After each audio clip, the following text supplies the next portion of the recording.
And welcome back to episode number 48 of Raise the Banner. I don't know who any Patriots player or who's number 48? Was Jacob Johnson 48? Jakob Johnson was 48. I can't say his first name. Is it Tavai? Tavai's number is 48. Okay, there you go. All right, so it's a Tavai show. I immediately went to Pablo Sandoval. I don't know why. Anyways, welcome back. We're at episode number 48 of Raise the Banner podcast. It's Benny Ballgame and myself, Macator, tonight. JR's at work. Zach's at the Red Sox tonight. So it's just the two of us. But we do have a jam-packed schedule. And by jam-packed, I mean just a lot of Patriots football. The season starts off on Sunday. We saw game one last night with the Chiefs and Ravens. I hate to kind of like just compare it, like all the kind of mini type of breaks that the Pats got over their dynasty. I just feel like the Chiefs, like literally a big toe. Like they were a big toe away from like I guess 50-50 chance of roughly winning or losing. Yeah, because it goes to overtime at that point. Well, the Ravens were going for two. Harbaugh yelled out 2-2-2 right after the touchdown. So I think they were going to go for two, which would have then put things a lot more, I guess, dramatic. What is this? Is someone normal? Yeah, I feel like who did that? There was a meaningful game. I think it was a college game. Some team had it wasn't like a North Dakota State type. Not that they're bad. They're a great FCS program, but it was like a lesser D1 school that hadn't beaten like a ranked team like ever. And they decided to go for two at the end of the game to try to knock off Alabama instead of force overtime, and they didn't get it. I think I vaguely I know what game you're talking about. I forget off the top of my head who it was, but yeah. All right, yeah. Anyways, let's jump into the Patriots. Obviously, we got week one on Sunday and in a couple days now. Jacoby Brissett is your quarterback. Before we get into kind of overall vibes, I want to run down through kind of some accolade award predictions that you would give based off of the team itself, the players itself. Obviously, just the Patriots and not league wide. Let's kind of just start off with Defensive Player of the Year. Who do you kind of predict by the end of the year you'll be saying, they had not so much the best season, but most valuable, best overall defensive season for the Patriots? So I think that, and I'll add the caveat that I think he will have the best season. I mean, hard to really compare the stats because obviously it's not apples to apples when you compare people who play different positions. But I think Keon White is primed for a breakout season. He looked really good in camp. He looked really good in the preseason. And I don't want to say there's pressure on him, but there is a little bit to kind of step up. And just from what I've seen, he just looks primed to break out and take a big step forward. He flashed a little last year, but he looks primed for a great year. And I know I said hard to compare. If Christian Gonzalez goes on to have a great season, it's like, well, what defines a better year for a cornerback when you're comparing him to a defensive end? Obviously, that's hard. But I think, objectively speaking or subjectively speaking, Keon White will have the best year, and I think he'll be your Defensive Player of the Year / defensive MVP. All right. Yeah, I mean, I like it. He's definitely up there. I do expect a year two jump from him. I'm pretty optimistic of his game. I think he's one of those players that will slowly develop into a really rock solid player for the Patriots. So, I mean, I certainly hope you're right, because if that means if he's in that talk, then things are progressing along the D line after losing Judon and Barmore, obviously to injury, I guess you could say. For me, he doesn't look like he's going to play this year. They're preparing for him to not play. Yeah. I mean, I would expect when it happened, I basically was all right. He's probably out for the year. Those situations take like a minimum of 6 weeks, but a lot of them are minimum 3 to 6 months. Yeah, this kind of screams like a repeat of what happened with David Andrews a few years ago. Yeah, we misses the season and he's back. So hey, as long as he's back, obviously he's a long-term piece. I do like, and we could get into it in a little bit, that Kraft's paying for his whole salary instead of, because they're not technically required to, because he's on the non-injury football list rather than Yes. the IR. But anyways, I'm gonna go, and I say this is maybe a little bit more of a safe pick, but I'm gonna go Jonathan Devine.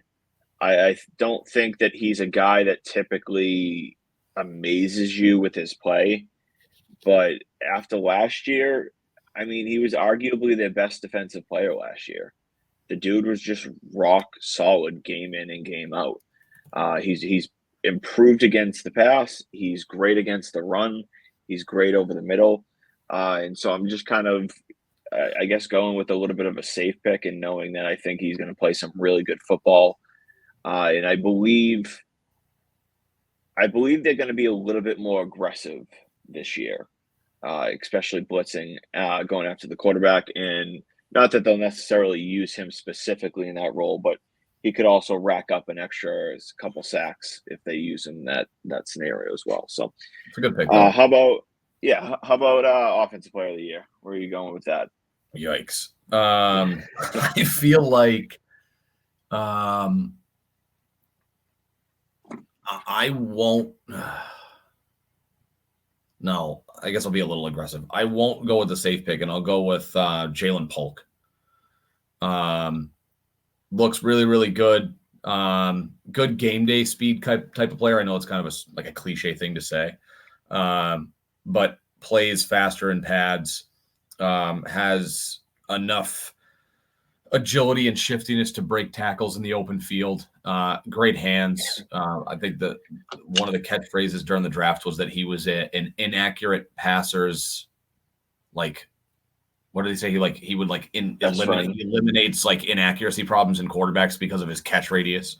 And obviously this is due in large part to the fact that they have no legitimate offensive weapon. So it's the path to him being that type of player on offense is certainly shorter than it would be, if you had said, who's the best receiver of the 2014 Patriots? Well, you had options to choose from, legitimate options to choose from. But I think that, he's certainly primed for a good year. I think him and Brissett, him and May have a good rapport. Things don't look super great for a guy like Javon Baker. Paul Perillo seems to think he's not going to be out there early because of some on and off field issues. So more opportunities for him. We'll see what kind of opportunities he gets on Sunday. But I think it's Polk. Like the safe pick for me would be like Ramondre Stevenson. Given the lack of offensive skill positions, it's easy just to, you can hand the ball for him. I think he's ripe for pretty close to 1,000 yards rushing.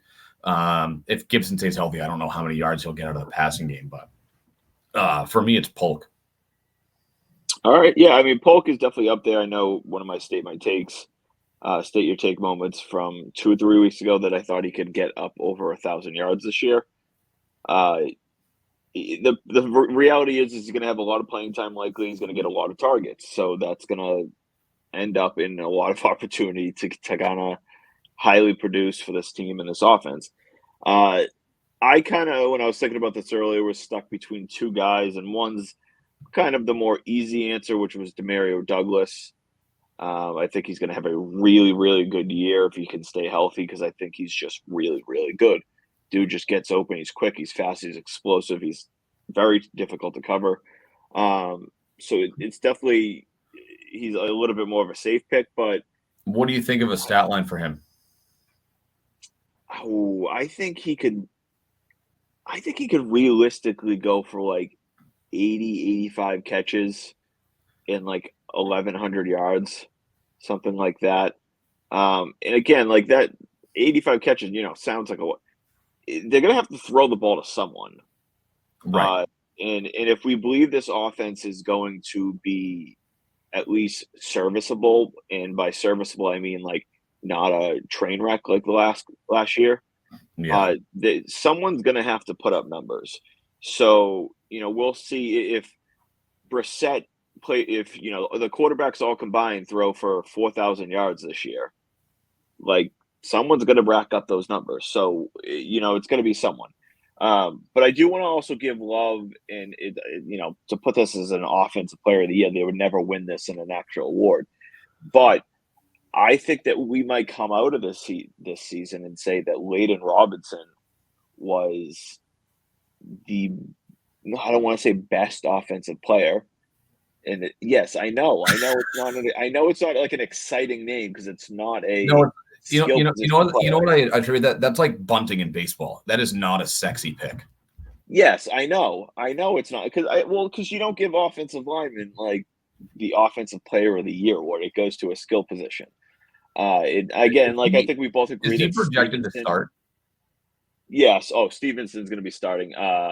There seems to be the belief is he'll be at right guard, and when it will be at right tackle, and they're going to either go with Jordan or Leverett at left guard.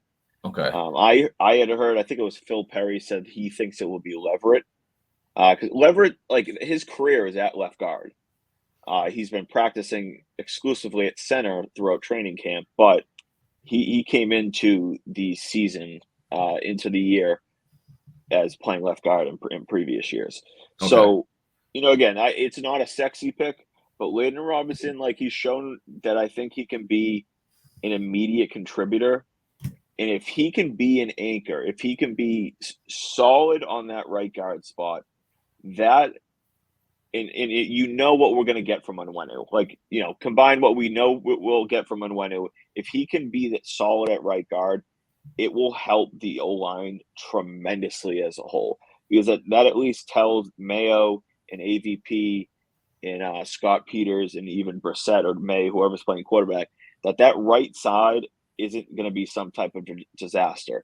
And Right. so if the left side is going to be the weakness, they can chip over, they can help with whoever's at tackle, whether it's Lowe, Chucks, Wallace, whatever it may be. So again, it's an unsexy pick. Like you said, it's kind of like a bunting in baseball pick, which hey, we're both small ball baseball coaches. So yes. So don't give away my secrets. Yeah, this is right up your alley of a pick that you should like. Layden Robinson for offensive player of the year. It sounds gross on paper, but yeah, for what it's worth, you talked about Douglas. So Sleeper projects him to have 63 catches for 693 yards and 4 touchdowns. And that's the 600. leading. If he stays healthy, there is no shot he's under 700 yards, in my opinion. That's the leading receiver. Polk is projected to basically have the same year, 56 for 659 and 4. So just to put that in perspective, if he stays healthy, which again is obviously a big if, he's a tiny dude, but 697 yards is 41 yards a game. If Polk is projected less than that, that means their two leading receivers will combine for under 80 yards a game. So something has to give in that sense. Yeah. So they're not throwing year, for 150 yards a game. Yeah. So last year, Douglas only missed 3 games. He missed week. He didn't play. He missed didn't play a lot. Yeah, he missed week 6, week 13, week 14. Week 1, 7 targets. Weeks 2, 3, 4, and 5, he combined for 10 targets. And then after week 6, he was pretty consistently targeted the rest of the year. He had at least 5. I mean, at the end of the year, he had 3 of his last 4 games, he had 5 targets. But otherwise, he had at least 6 targets after week 6. And he eclipsed 50 yards receiving 4 times. Yeah. So my biggest thing is for me, it's more of that to me is more of it's a question mark of depends on what kind of role he has in the offense. Because that's the thing. I think he's going to have a lot bigger role. Like, where do you project? Really do you project him to start? Yes, I project Douglas to be their top clear cut 75 percent minimum snaps per game. Like, and going back to last year's, snap percentage. Oh, okay. I was gonna say that's so like going back to last year, and why I kind of mentioned it. So after he missed week 6, which I think he missed with a concussion, if I remember right. The first 5 weeks of the season, he had 41, 8, 24, 33, and 13% of snaps. So it wasn't even breaking over 41%. He came back. Then he was at the 62, 77, 83, 72. So, like, for the rest of the year, he kind of pushed up over that number, excluding the games that he missed and excluding week 12, which he had 50 yards receiving anyways, but he played 50% of snaps. Yeah. So, like, obviously, combine the fact that he didn't play a lot in the first 5 weeks. He missed 3 games. So that's really basically half the season. You know what I mean? That's 8 games in total that, like, he was either not playing at all or in a limited role. And then combine that with, I think, the offensive quarterback play was truly horrific. And not that Brissett is some superstar stud, but he should certainly be a more consistent option for that team, for Yeah. this team in 2024. I just, like I said, if the quarterbacks combined throw for 4,000 yards, like, it has to go somewhere. Like, it's like, you know what I mean? So if Polk's not getting it, or if Polk even gets 1,000 yards, you know, and Hunter Henry gets 700 yards, well, where's the other 2,300 yards going? It's got to go. Like, it's got to go somewhere, and that's optimistic on both of those guys if they go for a total of, I think, 1,700 yards. Right. So someone's going to have to get the numbers. So if you had to guess, how many yards do you think the Patriots threw for last season without looking it up? 3,600. You would be, I mean, you're wrong, but you're too high. 34. High. 32. Jesus. Yeah, it was 3390. So just under 34. Just under 34. I say 34, and you give me the too high number. Hey, you missed it by 8. Too high is too high. Doesn't matter if you missed it by a yard or 100 yards. Yeah. So again, no, I thought I said 3292. That's why I said you were too high. But yeah, it was 3,392 yards, 16 touchdowns, 21 interceptions. So I mean, they were awful awful. So do you think it's safe to say that 608 more yards is a slam dunk? I mean, I don't want to say 4,000 is a slam dunk, but I would say like 3,800 is a slam dunk. Like, so, just so you know, 4,000 yards in a season is 200 just over 235 yards a game passing. Yeah, that's like, I wouldn't say it's a slam dunk 4,000 yards, but I would say around 3,800 is around a slam dunk. Okay. Solely because of the factor of this. You said it. You just gave the stat there. 21 interceptions. Yes, I don't expect them to be that bad this year. The Patriots might be a bad offense. Like, they might not be an offense that scores a lot of points. They may certainly be in I would almost predict that they're going to be in the bottom, 10 to 12 in the league in scoring. But Jacoby Brissett, outside of that bad INT in the preseason, doesn't turn the ball over. He doesn't. He leads the league over the last 5 years, I believe. He's tied with Aaron Rodgers for the lowest interception percentage, not total, obviously, because that would be a whole different conversation. But percentage of his throws that turn into an interception, he is tied with Aaron Rodgers with the lowest percentage in football. That tells you he does not turn over the football. So when we talk about, when we were predicting overall what we expect from the Patriots, if we get that version of Brissett, and combine that with the fact that the best version we saw of Brissett in the NFL was with Alex Van Pelt. That's kind of the truth behind it. He was pretty I don't know if I would agree with that. I mean, what year was he genuinely, truly, definitely better?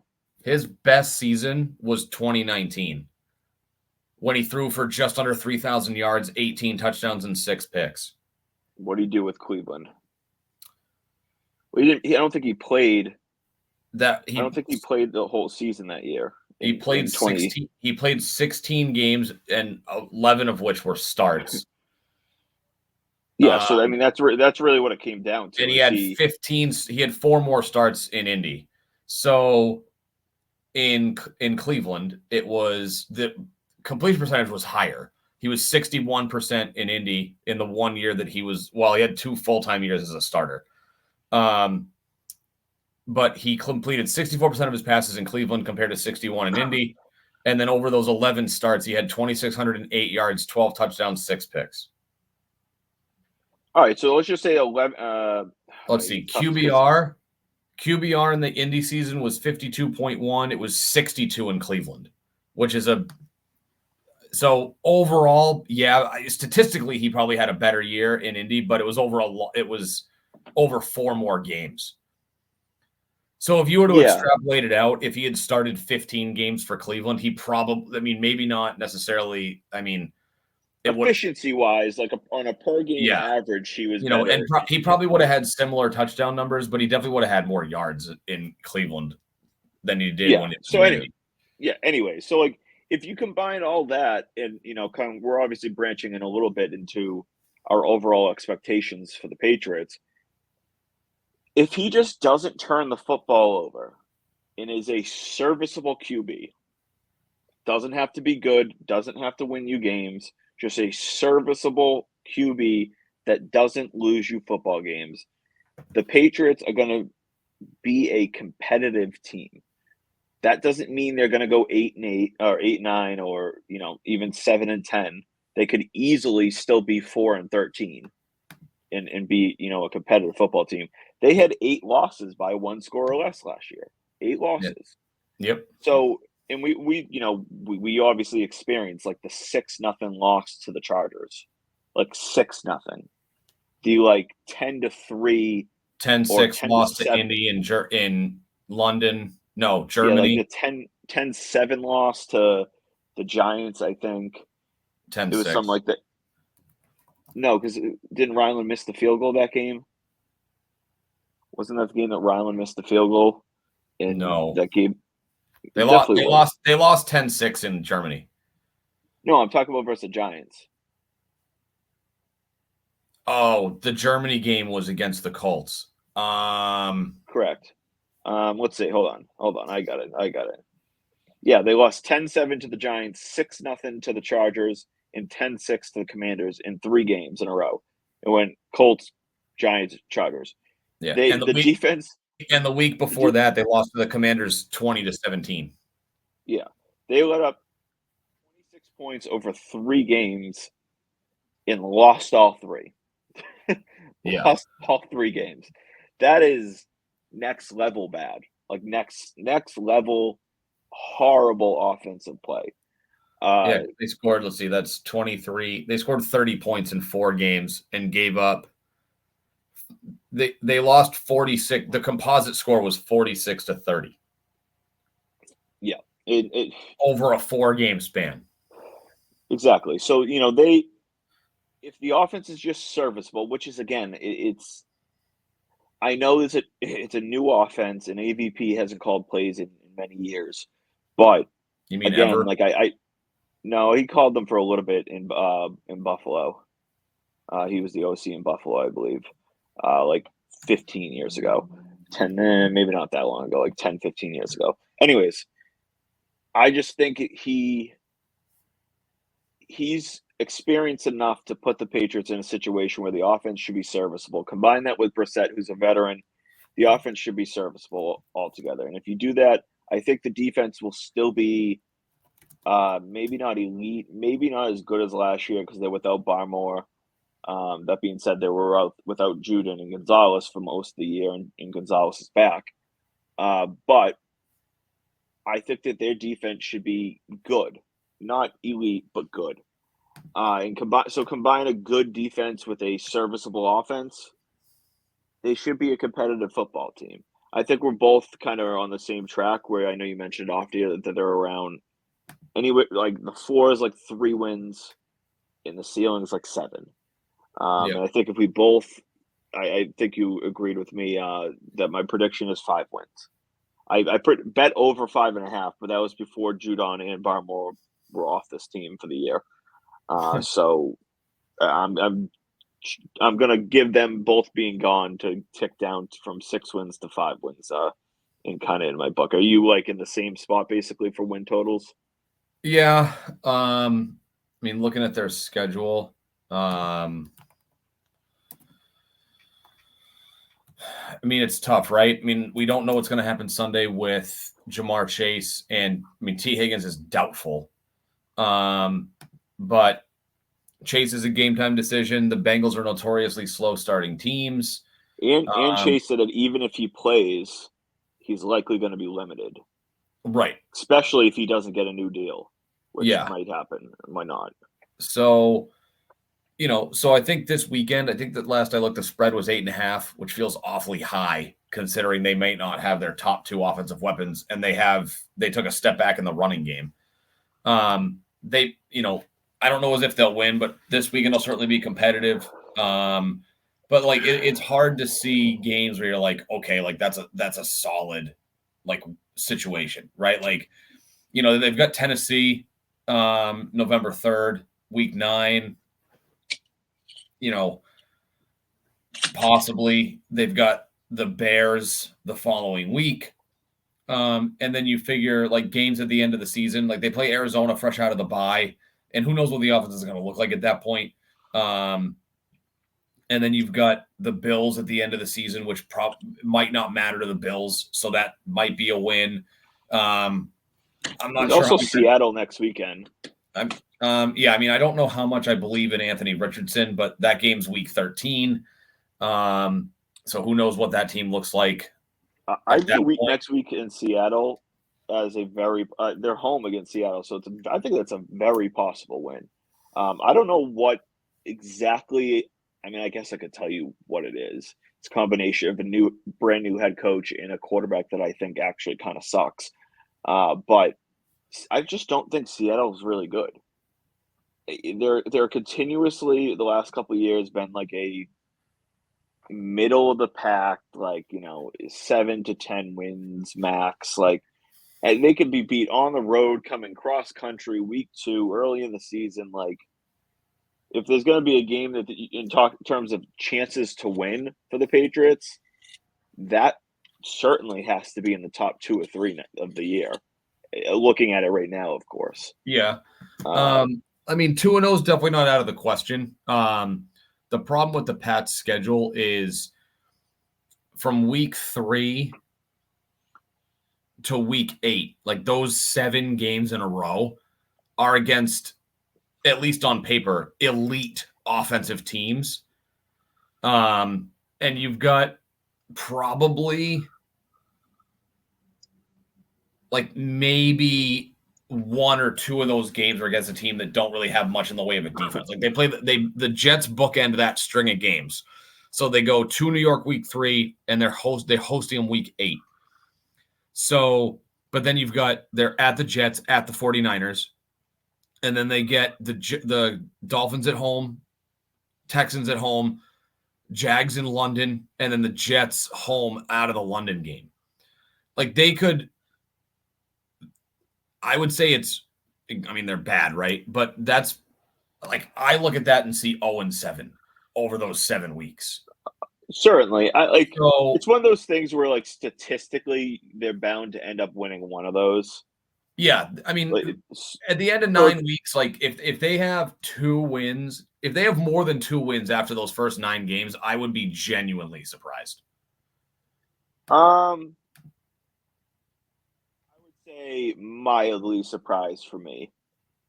I think this team can be a competitive football team simply because of Brissett's doesn't lose you games and the defense being solid. I don't expect them to win many games. Like I said, I'm around 5 wins.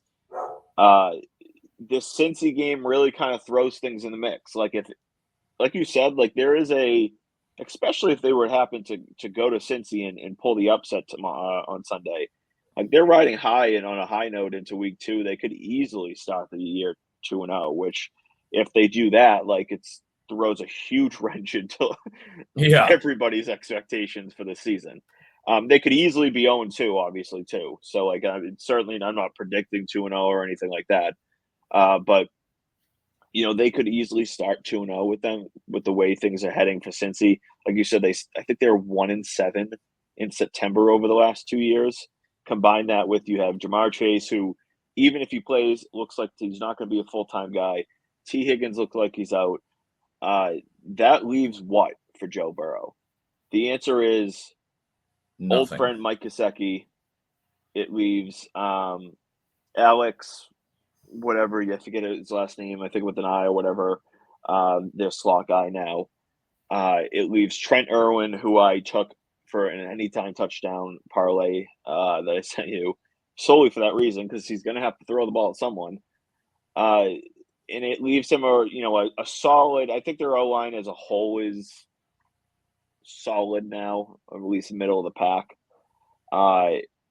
And their running game now is, I mean, Zach Moss doesn't scare you. We don't know what really Chase Brown is.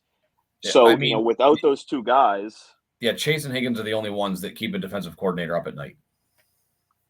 Yeah, and Joe Burrow is a really good quarterback. He's arguably a top 3 to 5 quarterback in this league. But if you have no Higgins and Chase this weekend, and it's anything can happen. Anything can already happen in Week 1 football. So, combine that with you take out the team's 2 best non-quarterback players. Yeah, because they have so their second wide receiver, their 3 wide receivers listed second. Well, I guess I'll go 2 because their third wide receiver is healthy, which is Andre Iosivas. Never heard of him. They did draft Jermaine Burton, who, I heard through some reporters online that he was going to have more of a redshirt year, but I mean, if they don't have Higgins and Chase, they're not going to have. He's going to have to play. Exactly. So I don't know. We'll see what it is. If Chase and Higgins are both out, I don't even know how you match up the corners. I guess I'm putting Higgins. I'm putting Gonzo on Trent Irwin. I guess I'm putting Marcus Jones inside on whatever his name is. Again, I'm having a mind blank. Their inside slot guy now that replaced Boyd. Iosivas. And then who would be their other outside guy? Who's their Burton? Burton, I guess. Yeah, I guess I would put John Jones on Burton. Something like so that. The matchup that would be if you can score 2 touchdowns, you probably win that game. Yeah, the over is at 40.5, and I don't think it's moved. It might have adjusted over the last hour or so, but it was 40.5 before Higgins got ruled doubtful and the comments about Chase came out. So if it's still 40.5, I might be taking that under. As I say this, it's probably going to drop to about 39. But I mean, it could be. You could very much win a 17-14 game without, no problem at all. It's still at 40.5. I don't see how. I would be relatively surprised with a Cincy offense that doesn't include Chase and Higgins, that they go up and put 25 to 27 points on the Pats. I think combined with those two out and the fact that offenses typically start slower in the NFL in Week 1, I don't know. It turns into a very, very winnable game without them. It does, absolutely. And so I'm just kind of. Maybe I'm just being optimistic and all that type of stuff. Even Felger on Comcast Sportsnet was I would love for them to start chewing out just to kind of reverse the narrative of this team right now. Anyways, I do want to get back into the accolades. Who is going to be your I guess you could say MVP of the team altogether? And let's use the term most valuable as for what it is, not they just give it to a quarterback now. Who's going to be the most valuable player to the Patriots this season?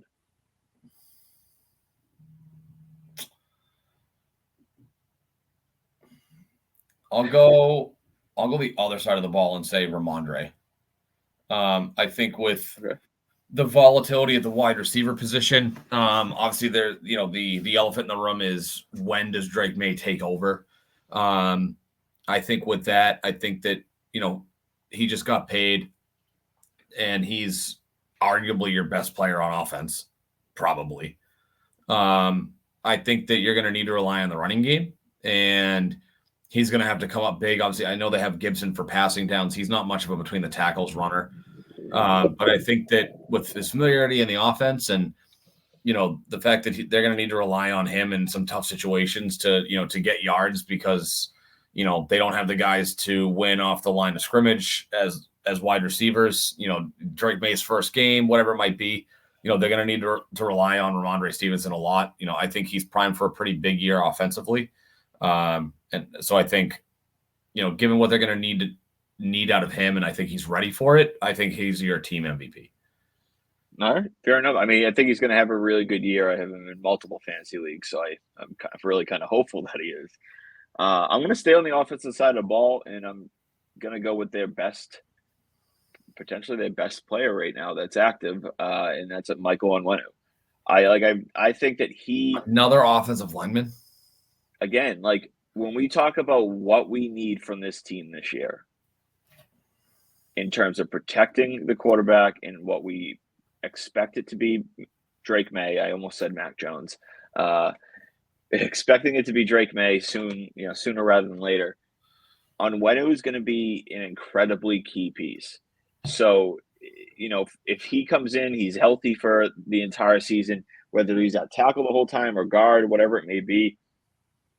I think he is the most important piece right now for that team. If Onwenu went down right now, week 1, second drive of the year, Onwenu tears his ACL, they're effed. They're screwed. Like they're so screwed. So everything kind of relies on Onwenu because that you're going to get either elite guard play or good tackle play. Yeah. So again, this one for me is a little bit more off of who's the most important player, which would then result in who is the most valuable to what this team is right now. And so that's what I'll go with in terms of another boring pick. Michael Onwenu being the team's MVP this year. Maybe he gets a Pro Bowl at right tackle. That'll be tough to do, but he played pretty solid last year at tackle, so I'm excited to see him there again. And if they can shore up that right side of the line, they'll be in a serviceable spot offensively. I do want to branch into a little bit of a conversation. I'm sure you've seen it online. This whole narrative that has been built around Robert Kraft. This concept that he's cheap, that he doesn't like to spend, that he's been unwilling to spend, that he's handcuffed the Patriots and not let them spend. Obviously, the report that I mentioned earlier came out that Christian Barmore is out for the year and wasn't required to be paid his full salary, but the Patriots are going to pay it regardless. Obviously, again, they didn't have to, so they're doing it, I guess you could say, out of the kindness of their heart, which kind of in many ways transitioned into the conversation on X of Kraft being cheap. We saw the Calvin Ridley talk over the last 6 months in him in free agency. We found out yesterday that the Patriots not only had the highest AAV offer to Brandon Ayuk, but he also had the highest guaranteed offers, which as a whole made their offer significantly stronger than what San Francisco offered him. Where are you kind of on this whole conversation of Kraft being cheap or not? I kind of want to get your whole rundown, like how truthful do you think it is? And, then I'll obviously give you mine. Where are you at with it all? So I'll kind of go in reverse order. I mean, I think that recently there's been some harsh criticism of both Mike Reese and Burt Breer on their reporting of this information. And they kind of lashed back against anybody who questioned it, saying like, I'm not just some small beat reporter. Like I cover every team. Like I have legitimate sources. Like this is real, legitimate information. And so I think that when you talk about how true it is, I tend to believe, the Burt Breers and the Mike Reeses of the world there. Obviously Reese is as close to the Patriots as anybody. And Breer, former Pats guy, now obviously big time with Sports Illustrated. I mean, I would say, it's more likely than not that those are accurate numbers. So I would say yes. Like I believe that he's being truthful. When he goes on and says that the offer was somewhere between 80 and 90 million, and that it was well north of 80 million. Like that's obviously a subjective term. Like what defines well north of 80 if it's in between 80 and 90? Is it I would say 86, minimum 87, 84. 88? And so, who knows? Could it just be like, does somebody think that 82 million is well north of 80 million? Like, I don't know. But No, I would say it has to be bare minimum 84. yeah, I'd say Like 84 to 86 is probably what they did. So, I would say, yeah, like there definitely is truth to it. As far as Kraft goes, I don't think it necessarily defines one way or the other that he is or is not cheap. I mean, historically speaking, the Patriots have not paid players. So, if we're going to throw the blame at Kraft for not paying players over the years and not throw it at Bill, which I think that's a legitimate conversation to have, is whose feet do you really throw that blame at? I don't think this one decision changes whether or not you believe Kraft is cheap, whether you think he is or whether you think he isn't. I mean, obviously, if you don't think it was Kraft and you thought it was Bill, then obviously this helps your case. But if you think that Kraft is to blame for it, I don't think this erases, what are we at? 28 years of ownership from him not being willing to open up the wallet and legitimately pay guys. They chose not to go higher on Calvin Ridley. And the problem is that, they're at a spot now where, this was pre Brandon Ayuk, right? Like we knew like they lost out on the Calvin Ridley sweepstakes because they allegedly offered 22 million a year and Tennessee gave him 23. Combined with other factors, his girlfriend allegedly didn't want to leave the South and Tennessee doesn't have state income tax, yada, yada, yada. But now you have the idea that you have to wrap around your brain is they offered more money in guarantees and more money over the length of a 4-year deal than anybody else that offered Brandon Ayuk a contract during their negotiations, 49ers and the Steelers. I don't know if Cleveland ever formally submitted an offer. I didn't hear anything about numbers, even if they did. But now we have to contend with the fact that Brandon Ayuk turned down the most money he could get to play somewhere else. He wanted to play in San Francisco. That was where he wanted to stay. And even when he was staring at significantly more money, he still said no. Like he wouldn't even entertain calls. Like anytime the Pats called, like they just, obviously metaphor, but like Patriots picked up the phone and called him. He just hung up. He didn't even listen. He didn't even hear him out. So, to an extent, now overpaying for guys doesn't get talent into New England. That's a story for another day, but I think, yes, there's truth to it. And I think that for me, because obviously spending comes down to the owner's willingness to a degree, right? It's the owner's willingness to say, like, here's your budget, go use it. I would say, it's encouraging, but I don't think it necessarily changes the narrative that Kraft has been and continues to be frugal with his money. fair enough.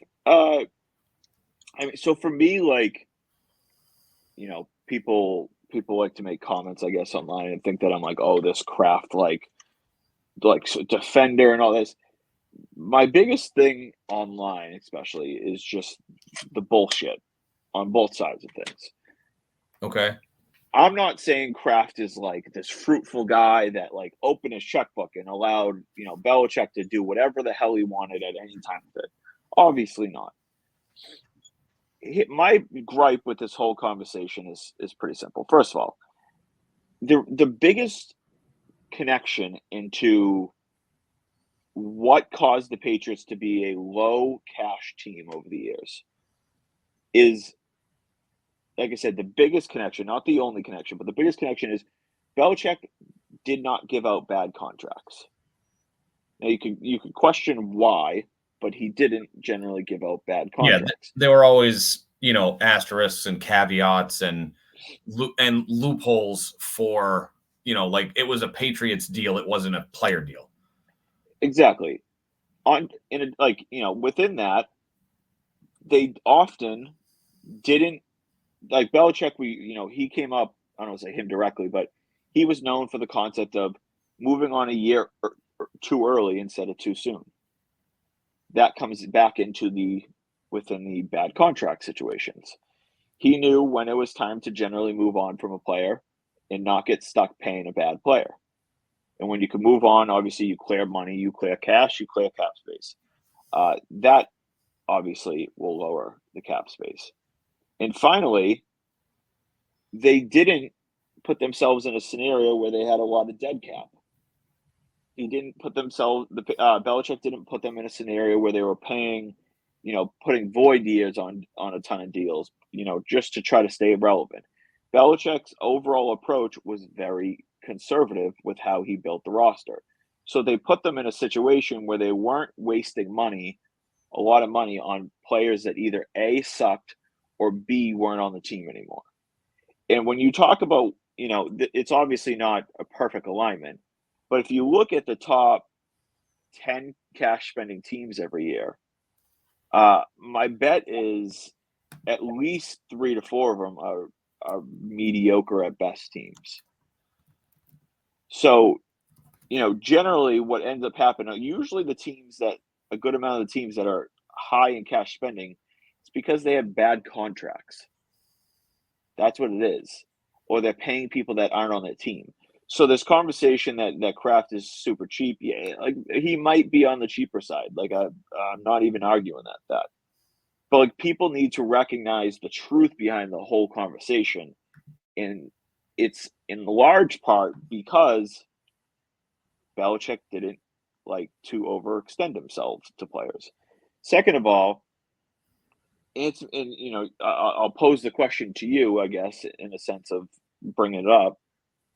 Why did the Patriots have no problem spending on numerous defensive players over the years, but not offensive?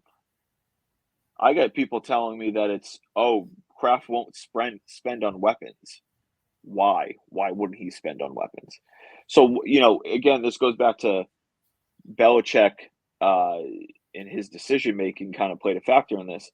And when we talk about their willingness to pay for actual weapons now compared to the previous years, why did the Patriots always spend defensively, but not offensively?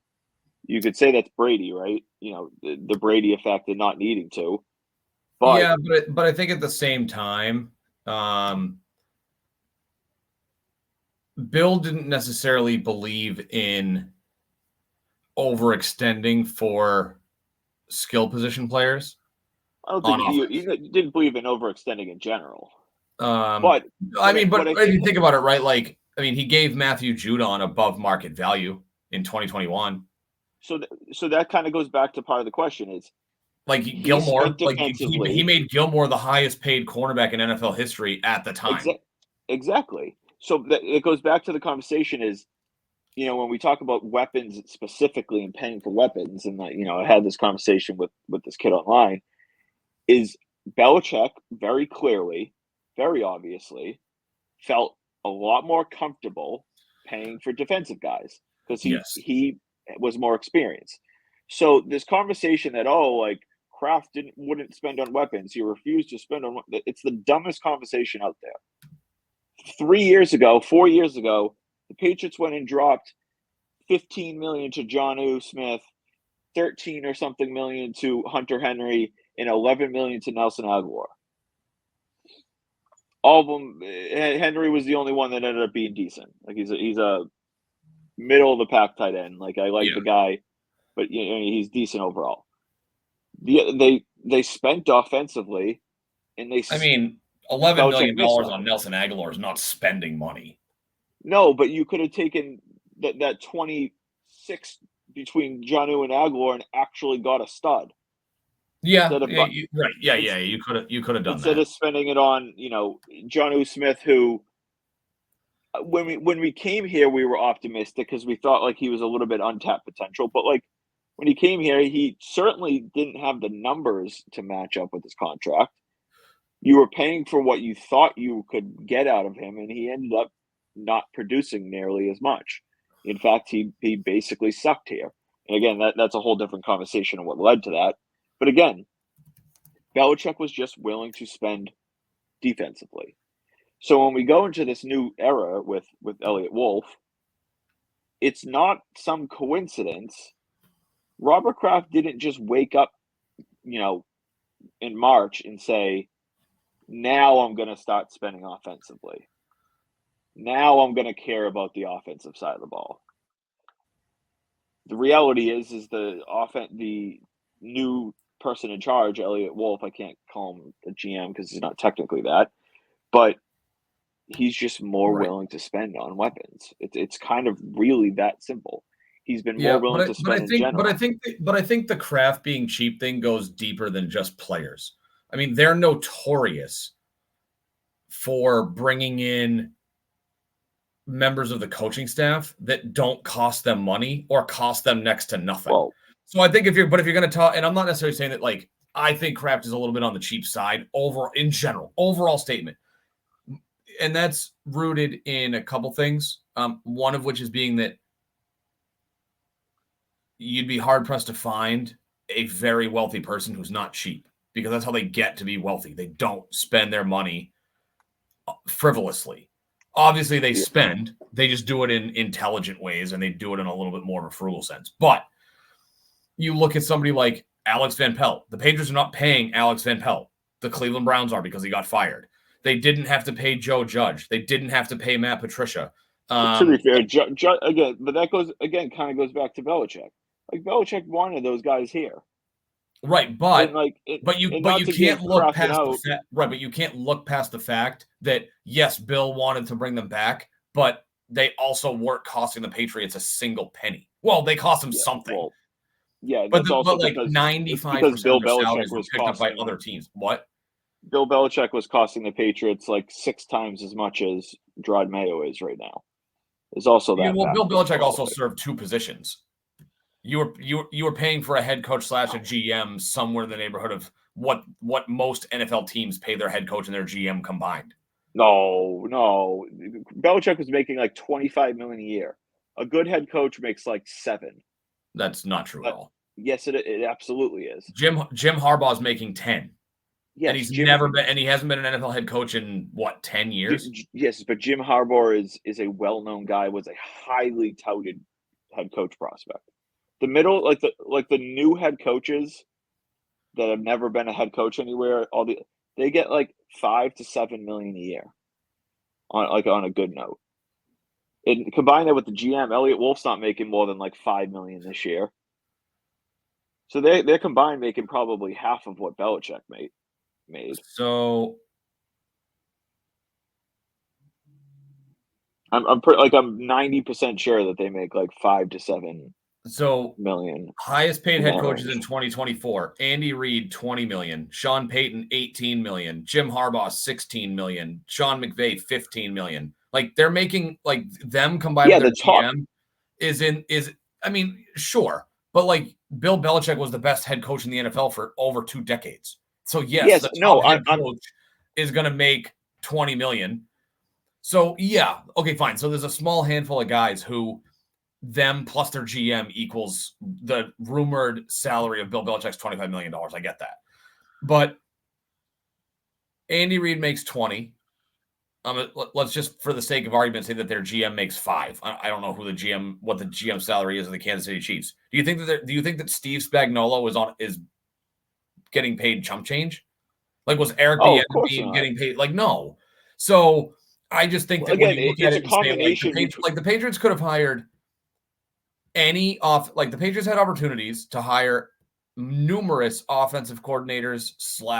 I'm sorry, let me rephrase. Patriots had numerous opportunities to hire guys to be the OC who were former passing game coordinators, former offensive coordinators, former whatever. And they ended up signing the 12th guy they interviewed. Who? Yeah, but hold on. They if we believe what people said or believe the reports, they offered the job to two different guys ahead of Alex Impelt. They just got turned down. Correct. Right. There's also the fact you also have to think of the basic fact, and this was obviously just basically last year. Bill Belichick reportedly wanted to bring Patricia back again. It was Robert Kraft that said no. We're bringing in Bill O'Brien again, reportedly. Yeah. And there's no way Bill O'Brien came cheap. Like, the dude was in a pretty damn good spot in Alabama. Like, he had no incentive to just like come to New England for dirt cheap money and just to be the OC. So he definitely paid. My guess is O'Brien got at least $4 million last year, at least. Like, he was, you know what I mean, to drag him from Bama, you would have given him at least. I'll give it at least $3 million last year. Probably more would have been my guess. So, like, again, I'm not trying to say Kraft is this whole frugal guy and stuff, but like, there's so many. The narrative's so blown out of proportion when a lot of it was really just Belichick. Belichick didn't, and not saying Belichick didn't want to spend, but Belichick was conservative with his spending because he didn't want bad contracts, which has led to, a lot of sustained success, and that's good, obviously. And then he wanted, he wanted the guys. He brought back Joe Judge. He brought back Josh McDaniels years ago. He brought back Matt Patricia, 5 to 6 years ago, whatever it was. And so, like, that's especially recently. Is that on Kraft? Was Matt Patricia the OC because Kraft refused to spend on an OC after he had just been paying Josh McDaniels the highest OC salary in football? Like, we could talk about that. Josh McDaniels was making $5 million a year here as OC on top of Belichick's salary. So, right. like, $5 million is the top of the market for offensive coordinators. Exactly. So I don't. It's the whole narrative, and that's why I'm bitching about the whole narrative is blown out of proportion, in my opinion. I don't think that he is this like penny pinching guy that refused to spend, and we're seeing that. And it's still new, and we'll see how things play out over the next year or so. But we're seeing that firsthand now. Bill Belichick's out the door. What's the first thing this team does? They do two things, actually. One, they spend 6 out of 7 draft picks offensively. Never done that in the 20-something years Belichick was here. 2, they make a valid attempt at Calvin Ridley and offer him more than any. I don't know who's been the highest wide receiver under Belichick per year. Nelson Aguilar at 11. Yeah, and Juju at 11, I think. Juju was under 11. Juju was 8. No, he got the same deal as No, he didn't. He got less. It was less. It was 8. The $3 million a year was incentives. Only $8 million a year was guaranteed. Yeah. So yeah, it was worth up to the same amount, but his base salary was only $8 million a year. Yeah. So again, in a general sense, like, they're clearly willing to spend now, and so if your argument is, it was just Kraft's just now deciding to spend,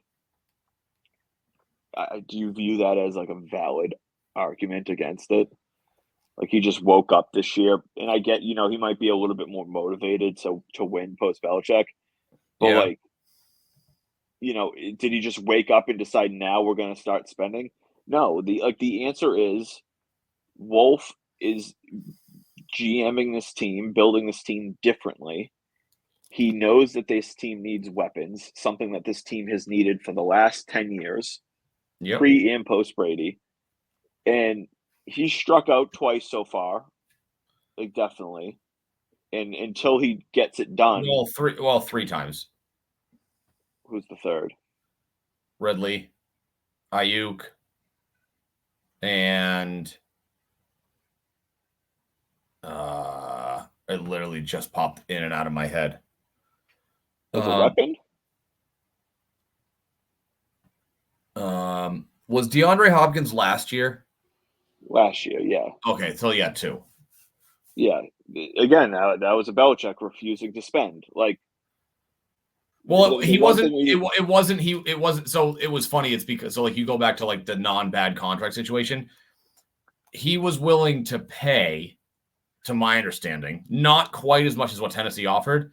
But the thing is Tennessee offered him more in a base salary with more guaranteed money, whereas Bill's offer came with caveats, incentives, and bonuses that he had to earn. It was less in yeah. guaranteed. It So was he a was less cheap. smaller base and less in guaranteed money. Because he offered, rumored it was like just shy of the Titans offer. The Titans just offered him more in guarantees, which Yeah, that was it Bill's was MO. That was Bill's MO. He didn't come want to here guarantee too much money and then end up regretting it later. it was come here and perform and you'll make 12 million a year, or you could go to Tennessee and you're guaranteed 12 million a year, like no matter what happens. Right. Like, and that obviously goes, going back to all that, but uh, for Wolf himself, like clearly there's a change with the Patriots approach, and it's something that fans have wanted for decades now. It's that we want weapons, and Yep. so I don't want to dive too deep into the whole overall performance of Wolf so far this year. Um, they went into an offseason with their two biggest needs were the weapons and offensive tackle. Both of those positions in free agency sucked. Uh, he has struck out on Ridley, which I'm not necessarily mad about. Like, I like Ridley, I don't love Ridley. So, overextending for him, I wasn't too angry. Ayuk, they went full blow. Like, there's nothing as Patriots fans you could realistically, without being a miserable prick, ask from Elliott Wolf and Robert Kraft than what they did to go get Ayuk. They offered supposedly a second and a third to get him here. They offered him the highest AAV by 2 million a year, which would have equated to $8 million. They offered him guarantees that are probably in the range of bare minimum an extra 8 million up to maybe about 12 million. And so I combine that, and when I mentioned Total? to you the other what? You're talking about total guaranteed millions between 8 and 12? Yeah, Yeah. the 49ers gave him 76. If we say that the Pats gave him 84 bare minimum up to 88, I give it a sweet spot of 76. That's $10 million of straight guaranteed cash. So you could take that 2 million more in AEV that the Pats offered. That just guaranteed money that IU passed up. And on top of that, we combine that with the taxes. California's at 14%, Massachusetts at 9% for millionaires. He passed up another $6 to $8 million. So the Pats offer realistically to Ayuk was like bare minimum $16 million of guaranteed cash to Ayuk. Right. So we could go into the conversation. Obviously, what does that mean? It means that the Patriots aren't attractive right now, which again, we get it. Yeah. They're building itself back up. Not But earth-shatteringly breaking news. exactly. But for what the conversation is now, and is Kraft cheap? Are they willing to spend? The answer is clearly yes. Like the answer is clearly yes. And again, until they complete it, it's all hypothetical talk and not like 100% concrete proven because it's not pen to paper on something yet. But based off of numerous reports, they're willing to spend. So, wrapping it all up with the Kraft conversation is it just doesn't really make a lot of sense to be as strong on that side of the ball in that conversation than, people seem to be. We're going to see, in my belief, over the next, I guess, eight, next off season to the following off season, over the next couple off seasons coming, that it's not so much that Kraft is cheap. It's just that the entire overall approach is different. Yeah. They're going to be a little bit less conservative, probably, and they're going to be more aggressive towards weapons. The Pats weren't aggressive to go get Matt Judon and Gilmore. Like, they were willing to spend defensively. So, yeah, that's my Kraft rant for the night. Yeah, I mean, I see it both ways. Because there's aspects of it that certainly point to the idea that, he could be cheap in some ways, but not in others. I just don't necessarily believe like the other side of the pendulum swings both ways. Where he was like, I gave Bill a blank check. Bill could spend whatever he wanted on whoever he wanted. It was entirely up to him. Like, I don't fully believe that either. Yeah, I don't think it was. No owners like that. Like, you're giving out a $120 million contract. The owner has to give the okay on that. Yeah. So, I think it's a little bit of column A, a little bit of column B, and so it's kind of where we're at. Yeah. So, anyways, the one other Patriots caveat that I wanted to jump into was, your kind of final expectations for what you think will happen with Drake May. When do you think that he starts? And it's tough to predict, I guess, if he doesn't start for another couple months or whatever. But what do you expect from him when he comes in? I would Or if he say, comes in. so I've gone back and forth on this because we've talked about this a little bit. Historically speaking, Elliott Wolf doesn't rush rookie quarterbacks. Tough to say how much of that is due to need. Because the last two times he was in this position, he had Aaron Rodgers behind Brett Favre, and then for a couple years, he had Jordan Love behind Aaron Rodgers. So there was no need to rush the quarterback through. You had the luxury to let him sit for a little while, and then move on to the next guy. So I think it comes down to how much do you think he's going to sit Drake May, knowing that obviously Jacoby Brissett is not anywhere in the same stratosphere as a Favre or a Rodgers. I mean, I think he does play this year. I think that realistically, unless Brissett is injured or playing incredibly poorly, and we've talked about this, I maintain that I don't think May comes in until after the bye week in week 14. I battled back and forth, I think, with the final answer. And I said to you the other day that I think it's week 5. I'm going to go with week 9. That's just kind of my gut feeling. I think it's going to be, come week 5, week 6, they're going to sit there and say, they could be 2-2 after 4 weeks. And at that point, like, they may say, like, Brissett's playing decent football. Why are we going to shove May in here if we're not even 100%? So I could see them holding out, and that's just kind of what my gut says. I know I've been vocal that I thought he could start week 1, but nevertheless, week 9, I think it's versus the Titans. Post the second Jets week. So you get the Titans on the road, which isn't the most ideal. But then you have, I think it's the Rams and the Colts, I want to say, after that. Is that correct? It's at the Bears week 10. Oh, Bears. And then they host the Rams week 11. I mean, I would say if it's that time of year, I think, the matchup's not as good. But I'd say it's more likely they start them in a team-friendly environment than on the road in Tennessee. Now, granted, Tennessee's not exactly murderer's row of a road game. But on the road, I would say it's more like if you're going to go that early, not that that's that early, it's midway through the season. I would say it's more likely to be week 8 because at least it's a home game. Yes, it's the Jets and they have a solid defense. And the matchup isn't as good, but I think that they'd be more apt to play them at home because of that. If they're not going to do that because of the matchup, then I would say like week 11 is at least a decent spot because the Rams defense isn't nearly what it used to be, and you're at home. Yeah, I mean, Yeah, actually, yeah. I mean, I don't know. Week 11 just seems very late for me. Because like you said, week 11, you get the Rams, then you got the Dolphins on the road, which the Dolphins are a solid team, but it's not like they're like incredibly But their scary. defense isn't that good, and we saw that Yeah, last year. and When then push came to and shove, then you their defense let them down time and time again.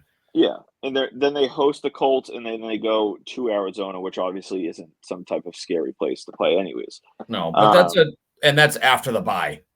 The bye's in between the Colts and Cardinals game. Correct. Yeah. So it's tough to kind of predict exactly. I think when we'll see them. My gut says week 9 or 11. Um, I'm hoping it's I'm hoping it's week 5 because I think that's the earliest we possibly see him.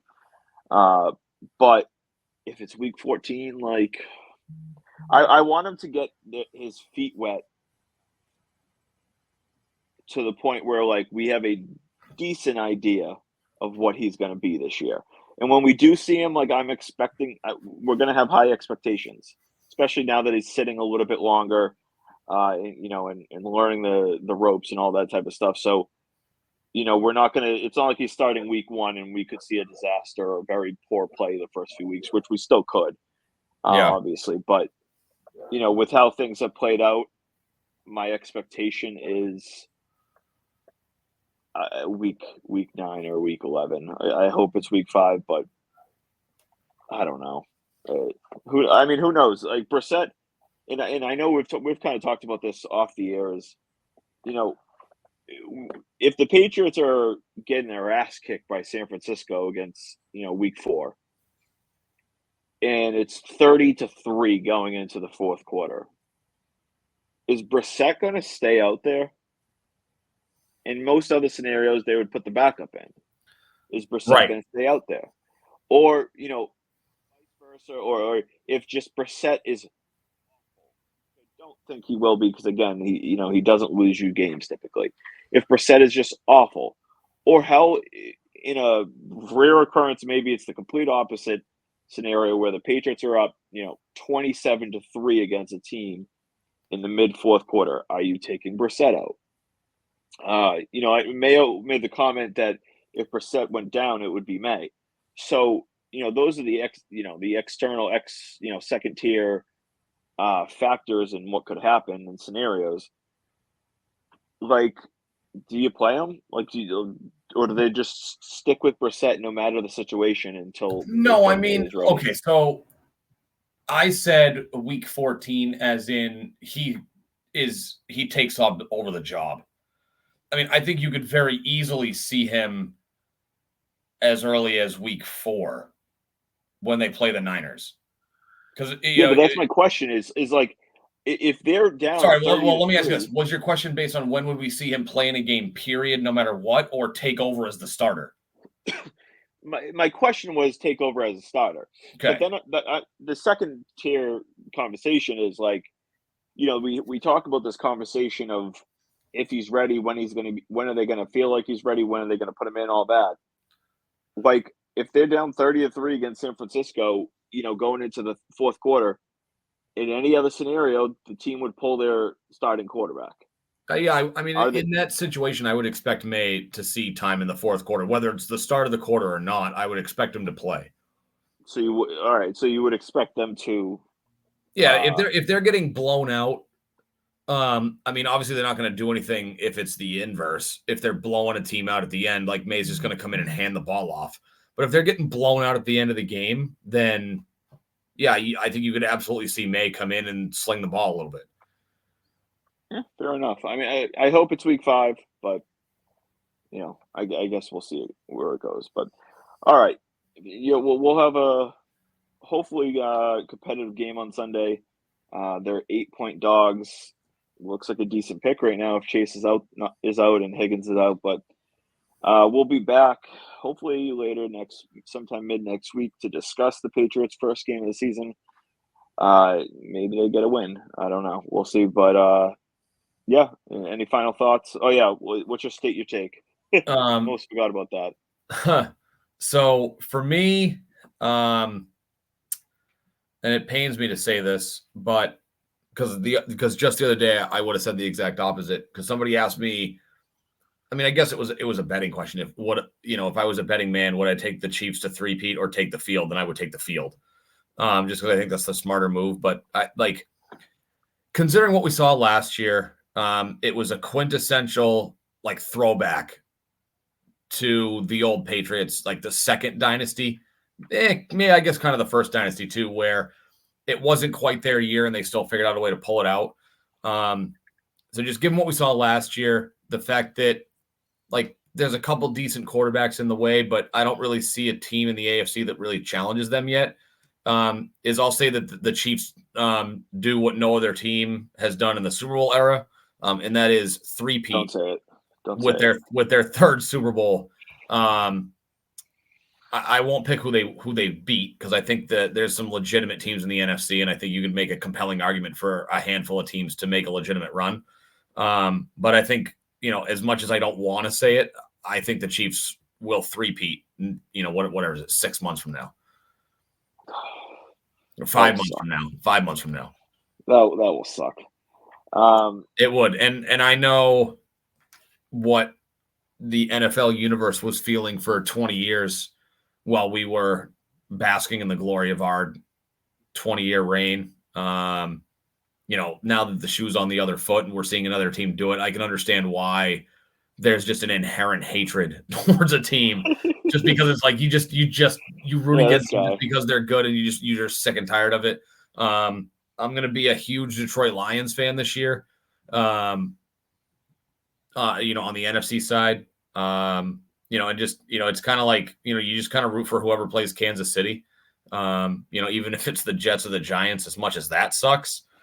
But that's my take, is that Mahomes will hoist his third consecutive Lombardi trophy in February of 2025.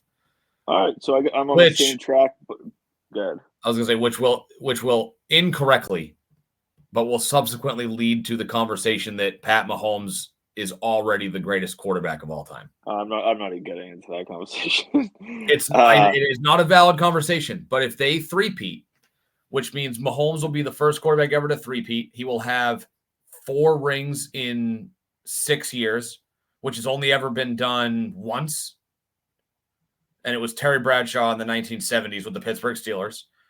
And he will have, there was a third thing I thought about this the other day.